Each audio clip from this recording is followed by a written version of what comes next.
Chair Elise Stefanik.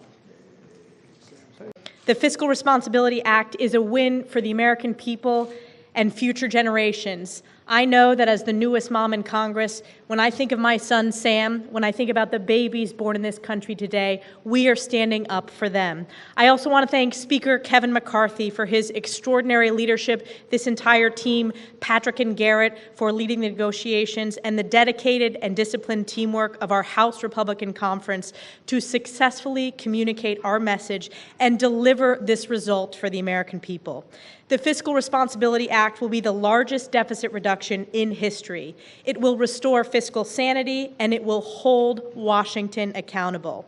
Despite being consistently and constantly underestimated by the mainstream media, week after week since the start of this Republican Congress. But week after week, day after day, House Republicans will work tirelessly for you, the American people. We will continue to provide policy solutions and successfully communicate around these critical issues to strengthen our economy.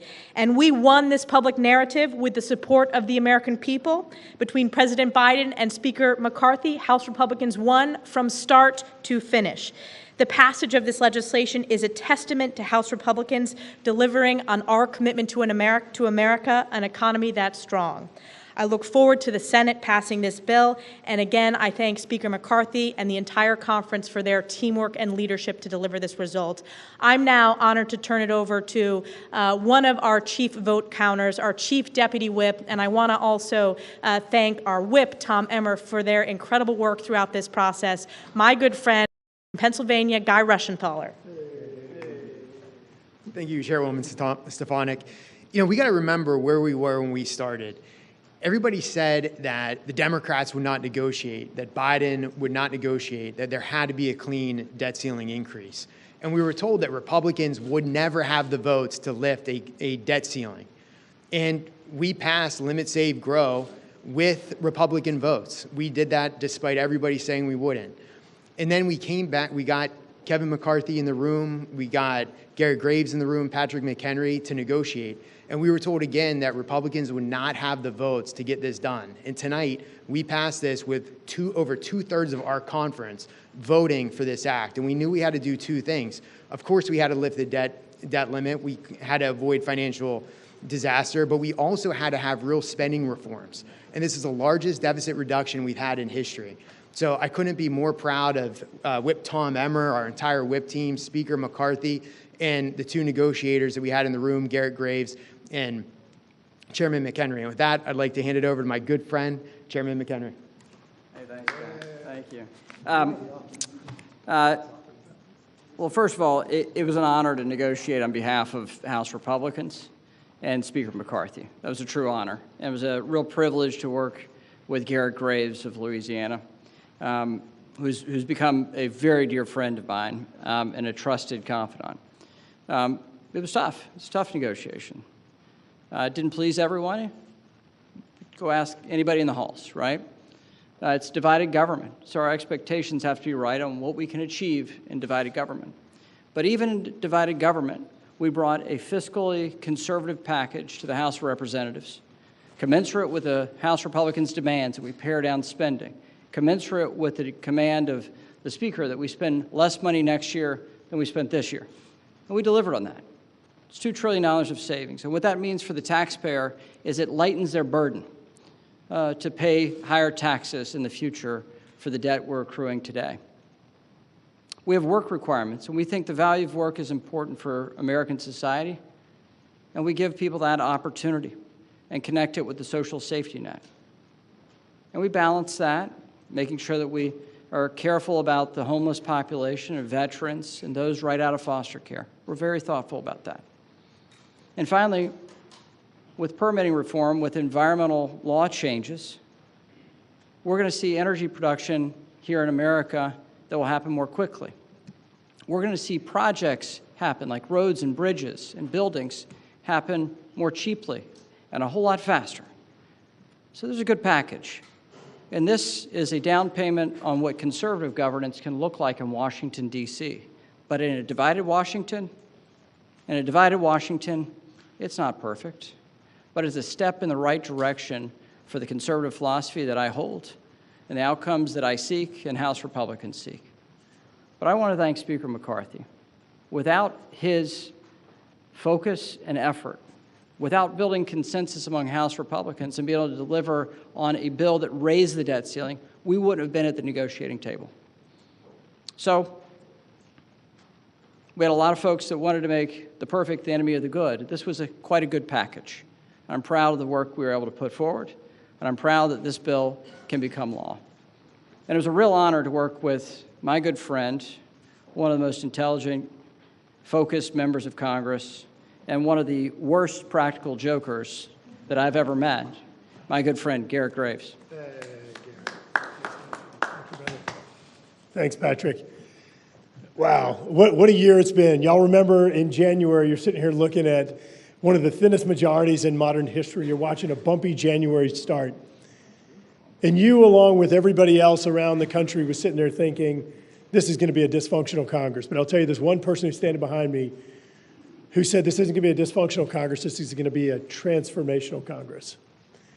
And with one of the thinnest majorities in modern history, look at what's happened in this House of Representatives, how this speaker's been able to unite members of this conference with diverse ideology, being able to pull people together and passing legislation which transforms how we deal with energy in the United States, helping to lower prices, helping to lower emissions, helping to sever our dependence upon foreign countries for energy.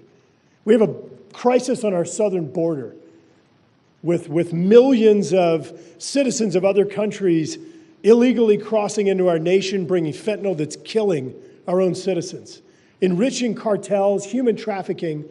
And this speaker brought a diverse group of people together, and we passed border security. We passed American security legislation. We had a Parents' Bill of Rights that was passed with strong support.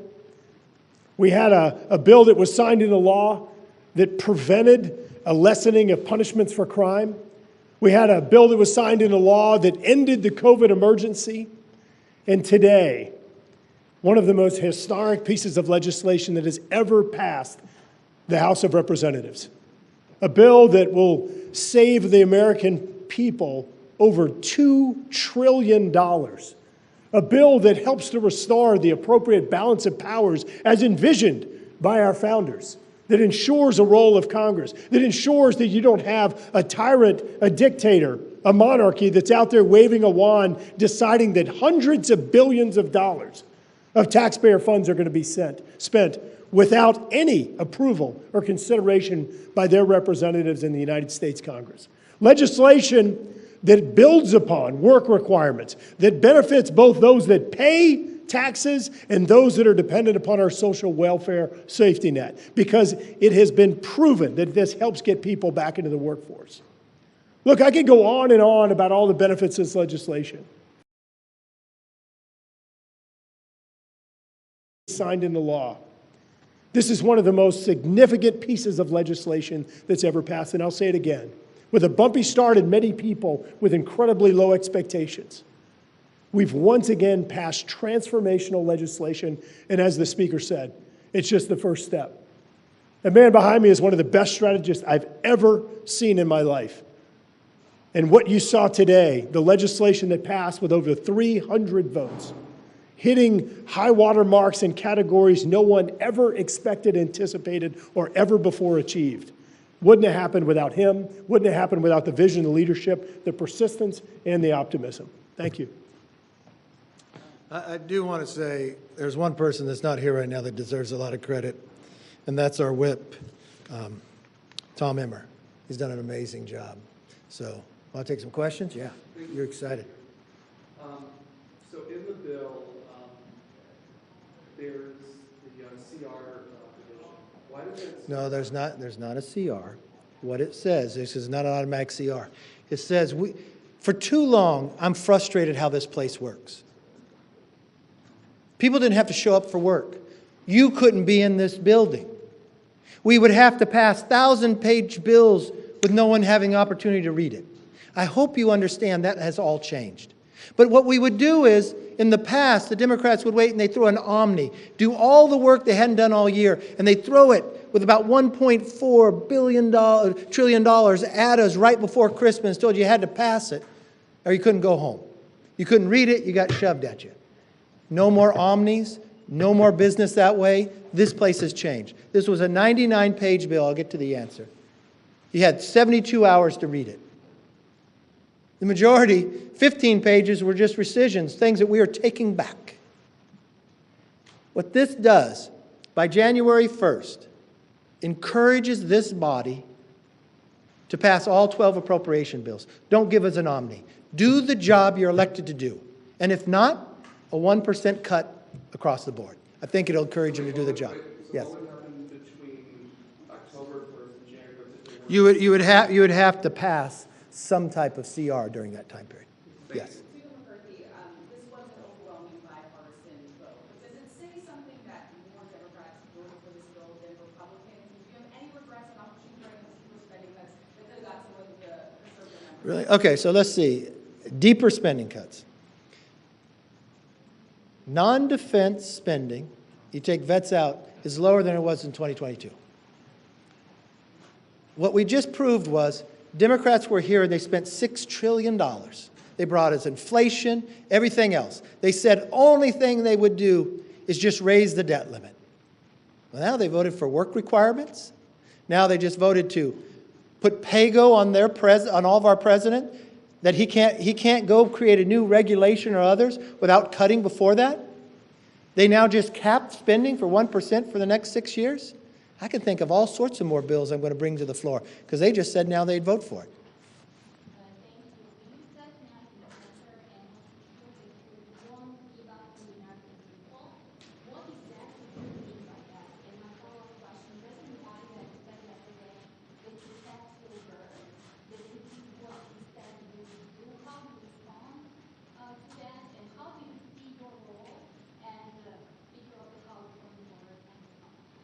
I'm not sure I heard everything, but this is what I heard the question. You tell me if I'm wrong. What does it mean to not give up on the American people? That President Biden said, I kept my word? Okay.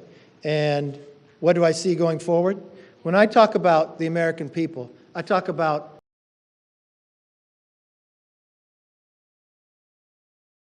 until we make sure the border is secure. We're not going to stop until we get the rest of the IRS agents repealed.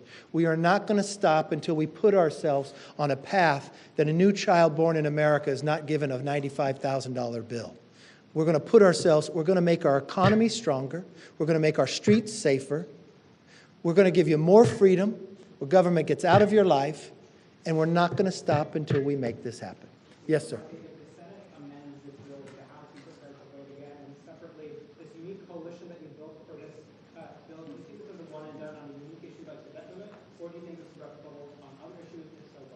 Now, let's be serious how we got here. You say it's a unique coalition. It's a coalition of a Republican Congress with 5-seat majority leading.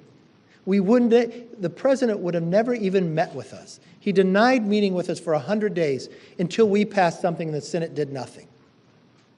The House Democrats said they'd never vote for anything until the president came down and told them this was their deal. They weren't in the room. So that's a unique coalition. That we pass a bill, you negotiate around our bill, and the Democrats in the day join us to vote for it. I'll take that every day of the week. Yes, ma'am. While the majority passed this with the majority, you still had more Democrats voting in favor of this than Republicans. Chairman McHenry told me earlier that those in opposition to this legislation didn't understand the bill. Is there anything that you believe you could have done differently to get more members to see this bill the way you do? Look, every day I could wake up and improve. There's so many times I stumble as we go. It's difficult in a time of negotiations to keep your full conference abreast because as we do, you all leak it and you can't negotiate once you leak so something blows something else up. Maybe if we were in session when we were closing down to the end, maybe so. I don't think we were ever going to get anybody. I mean, we have people who didn't vote for Limit, Save, Grow. Ken Buck didn't vote for that. Andy Biggs didn't vote for that. I don't think they've ever voted for a debt ceiling. Matt Gaetz has never voted for it. So we're never going to get everybody. But we have spent 4 months bringing everybody together. And whether you voted for or voted against it, you wanted something more.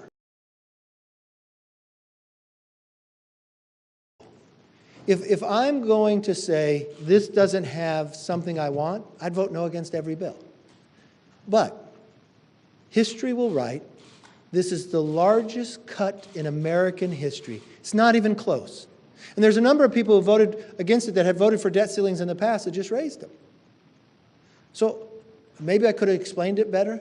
Maybe I could have been a little out front there, but I'll improve each day. It wasn't an easy task. The president not willing to meet with us, so there's probably a lot of different things we do better. Yes, ma'am. You said that Democrats got nothing in this bill.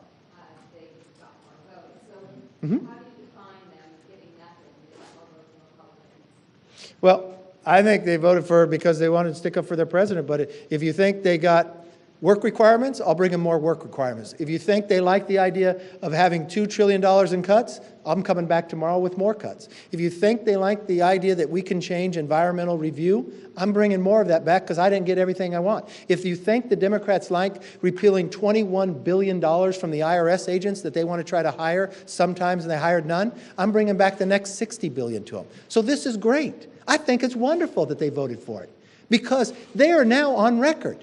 So they can't sit there and yell, this isn't good. So I'll bring something back tomorrow. Let's get the rest of the IRS agents. Let's get the rest of the work requirements. Let's cut more because we are in a big debt. This is fabulous. This is one of the best nights I've ever been here. I thought it would be hard. I thought it'd be almost impossible just to get to 218. Now I found there's a whole new day here. We've woken them up. Maybe they listen to our speeches. I don't know. Yes, ma'am.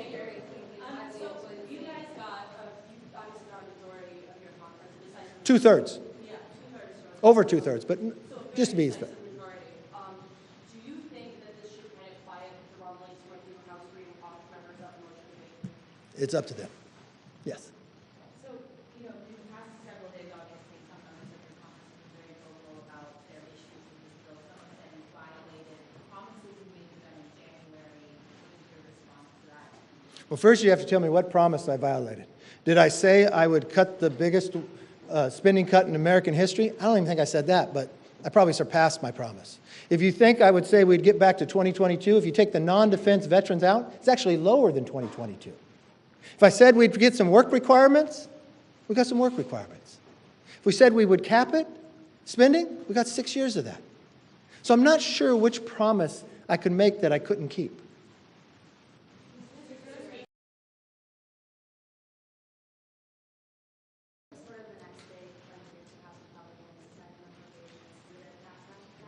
Well, we've got a number of things we've got to do, but we've got to do appropriations.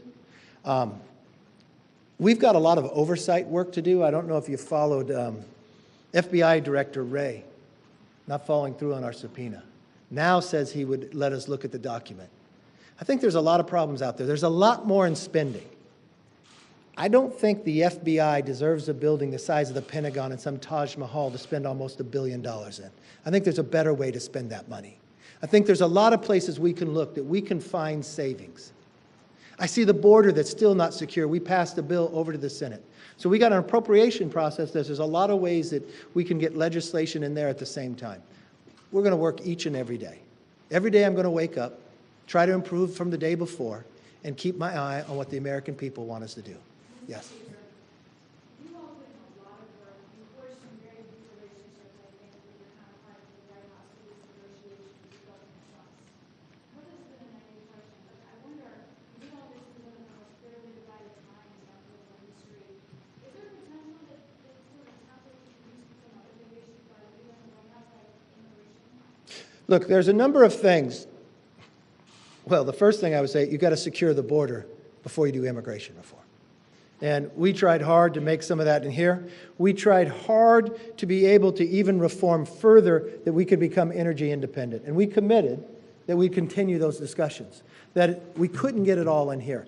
But we've got to lower the cost of energy for all Americans.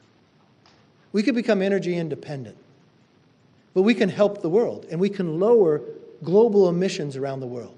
If we simply replaced Russian natural gas in Europe for 1 year, we would lower CO2 emissions by more than 218 million tons. 218 million tons in 1 year. It would create more American jobs. It would make our economy stronger. We need to expand our grid. Garrett has to be an expert in that. And we did forge good relationships. I will tell you, the individuals from Shalonda Young to Rashedi, I have the utmost respect for them. They are bright. They are tough negotiators. They represent it in a professional manner the whole time. And you've got to understand, this was not easy.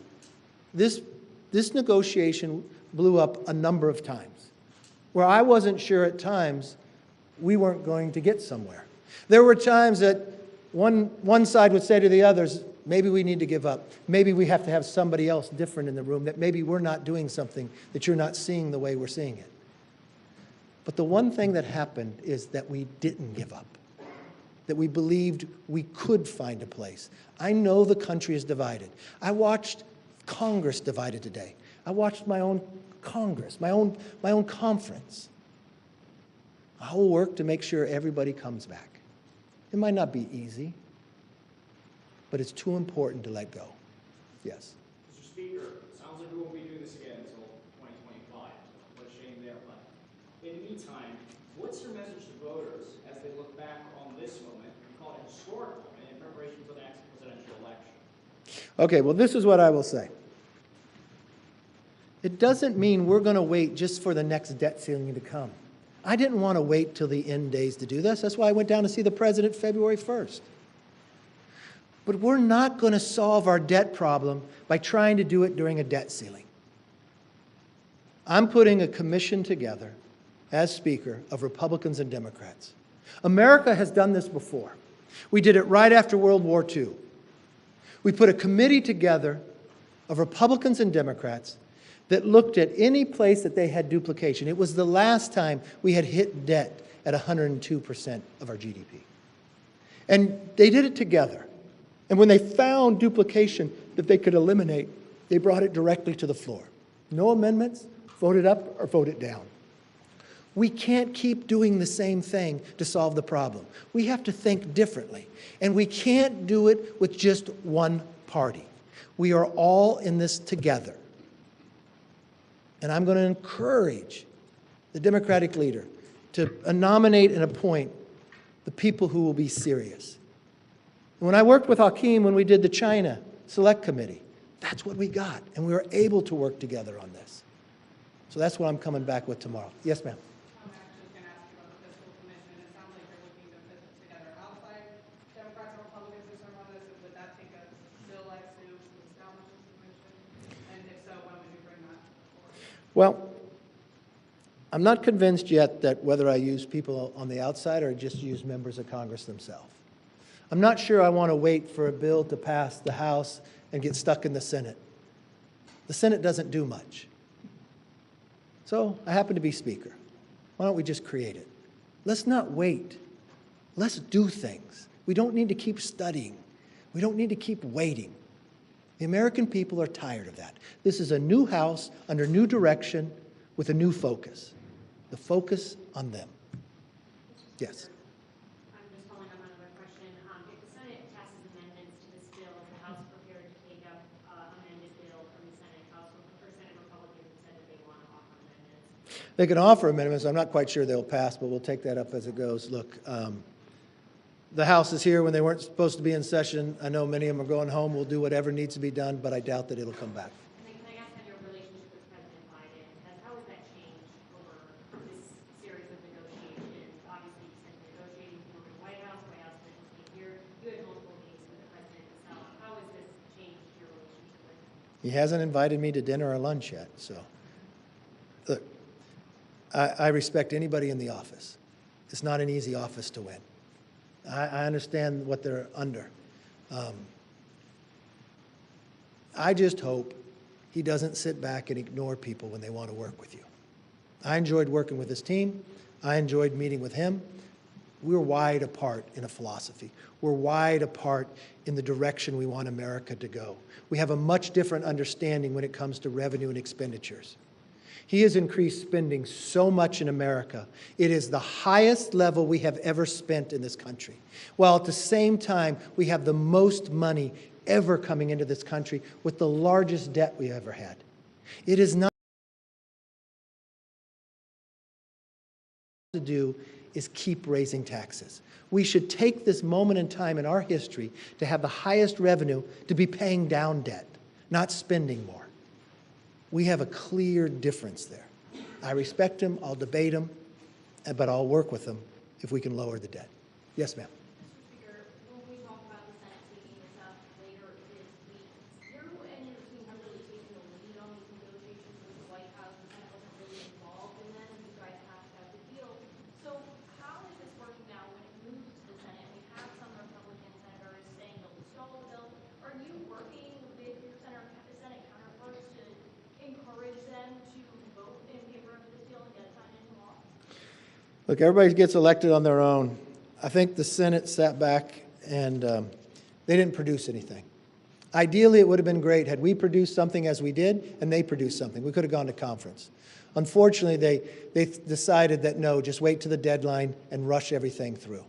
We think Congress should act differently. We should be more responsible. We should be reasonable. We should be sensible. And that's exactly what we did. So I'm sure they can pass the bill. We just sent them one, and it's going to be law. Did you speak to former President Trump about this bill? And so, what did he say about it? No, I speak to President Trump, but we didn't talk much about the bill. So we don't want to end on that question. Let's end on something else. What are you going to do now when I walk out of my office? Are you still going to be there? All right. I might miss you one day, but remember this. I'll still look forward when you come back. And you know what? You still ask the same questions each week. Do you think you can pass the bill this week? Do you think you'll still be Speaker next week? Keep underestimating us, and we'll keep proving the American public that we're never giving up on you. Thank you and good night.